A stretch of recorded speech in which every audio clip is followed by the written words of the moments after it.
BJP से हमारे साथ जेवीएल नरसिम्हा राव जुड़ रहे हैं। नरसिम्हा जी, सबसे बड़ा सवाल इस वक्त बीजेपी और बीजेपी के जो लोग हैं, जो चाहते हैं उनको, वो ये जानना चाहते हैं कि कर्नाटक में बीजेपी का ये परफॉर्मेंस क्यों हुआ है।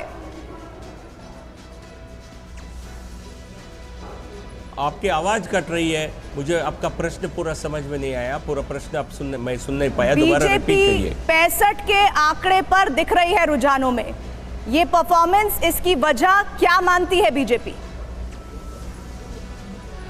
देखिए, ये जो इसका विश्लेषण करेंगे, बट लेकिन अभी जो सामने रुझान है, जो आंकड़े हैं, उसके आधार ये कह सकते हैं काफ़ी हमारे लिए निराशाजनक नतीजे हैं। बट लेकिन हमारा वोट प्रतिशत पिछले चुनाव के तुलना में कायम रहा है, तो इसलिए हमारा हार का वजह कोई हमारे जनाधार में किसी गिरावट के कारण नहीं है। ये पहली बात है। दूसरी बात, लेकिन हम क्यों कम सीट जीते? बहुत कम सीट जीतने के कारण पिछले चुनाव की ये कांग्रेस की जो जेडीएस की वोट घटकर करीब 4% या 5% घटकर कांग्रेस की तरफ झुकाव हुआ है उनका। तो उसका क्या कारण रहा है, उसका नतीजा, उसका नुकसान हमें भुगतना पड़ा है। ये क्षेत्रीय स्तर पर इसका आकलन करना पड़ेगा, तभी हम एक फाइनल आकलन पर पहुंच सकते हैं। नरसिम्हा साहब, लेकिन आपके हिसाब से नुकसान किन चीज़ों का हुआ? क्योंकि जिन चीज़ों से फ़ायदा उठाने की कोशिश की गई वो भी काम नहीं आए, चाहे वो पीएम के अपमान का मुद्दा हो या फिर बजरंग दल को बैन करने के मुद्दे को बजरंग बली से जोड़ना हो। देखिए, ये उसका आकलन, उन मुद्दों का, हर मुद्दा का अलग से आकलन क्या है और उनका असर क्या है, ये आकलन करना संभव नहीं है। बट लेकिन ओवरऑल जो देखा जाए, हमारा वोट हम कायम रखें, उसका मतलब है कि जो दुष्प्रचार हमारे खिलाफ हुआ है उसके कारण हमारा वोट कहीं नहीं गया। नहीं, लेकिन विपक्ष जेडीएस एंटी इनकम्बेंसी थी कि नहीं थी? क्योंकि कर्नाटक में देखा गया है कि हर बार सरकार बदलती है। एंटी इनकम्बेंसी थी बीजेपी के खिलाफ या नहीं थी? देखिए, एंटी इनकम्बेंसी का अर्थ ही क्या है? जो सत्ता में रहते हुए किसी सरकार को अनपॉपुलर होने के मापदंड क्या है? आपका जनाधार घटना।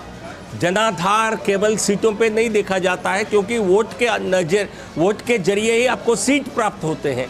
तो यदि हमारा वोट कायम रहा है, जितना वोट लोगों ने हमें वोट पिछली बार दिया था वो हमको इस बार भी वोट दे रहे हैं, तो इसका अर्थ ये नहीं है कि कोई एंटी इनकम्बेंसी थी नहीं। ठीक है, हमारे खिलाफ कोई एंटी इनकम्बेंसी थी नहीं, लेकिन विपक्ष में किसी न किसी प्रकार उनके वोट जुटने के कारण ये ट्रांसफर क्यों हुआ? जेडीएस क्या लोग केवल एक स्थायी सरकार देने के लिए लोगों ने क्या? पार्टी के भीतर चर्चा होगी इस पर, लेकिन सिद्धारमैया ने जीत के तुरंत बाद रिएक्ट करते हुए कहा कि राहुल गांधी प्रधानमंत्री बन सकते हैं। आपका रिएक्शन? नहीं, देखिए, वो कांग्रेस पार्टी की कल्चर है। सिद्धारमैया जी मुख्यमंत्री के रेस में है, तो खुद वो अपने नेतृत्व को खुश करने के लिए ऐसे बयान दे सकते हैं। बट लेकिन इस चुनाव के नतीजे से लोकसभा का क्या कौन मायना लगा सकता है? यदि कोई लगाना चाहता है तो हम रोकेंगे नहीं। लेकिन जीवीएल जी, राजस्थान, ये बात तो सही है ना कि कर्नाटक से 28 लोकसभा की सीटें आती हैं, और अगर 134 रुझानों में जो दिख रहा है, ये आंकड़ा बहुत बड़ा है। ये सीटों का एक नुकसान भी देखा जा सकता है इसको हम। आप बोल रहे हैं कि हमारा वोट शेयर नहीं घटा है, लेकिन वोट शेयर क्या आप जेडीएस के भरोसे बैठे थे सरकार बनाने के लिए? ये भी सवाल खड़ा होता है।